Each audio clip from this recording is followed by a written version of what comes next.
انسان چیه؟ شما چی هستین واقعا؟ ما میگیم که شما بدن نیستین، شما دست نیستین، دست دارین، پا نیستین، پا دارین، شما چشم نیستین، چشم دارین، شما اساسا بدنتون نیستین، شما بدن دارین. این یه کالبده.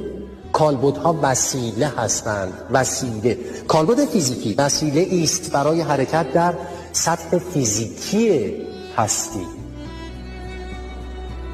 کالبد روانی شما، کالبد ذهنی شما، کالبد عاطفی شما، کالبد اختری شما، کالبد اتری، کالبد معنوی، کالبد روحانی، کالبد بیشمار کالبده. ولی اساسا شما کالبد نیستین که، شما کالبد دارین. این سوال پیش میاد: اگه من کالبد فیزیکی نیستم، بدن فیزیکی نیستم، من بدن ذهنی نیستم، عاطفی نیستم، این نیستم، روحم نیستم، اون نیستم، این نیستم، من هیچ کدوم نیستم، پس انسان چیه؟ انسان آگاهی است، فردیت یافته.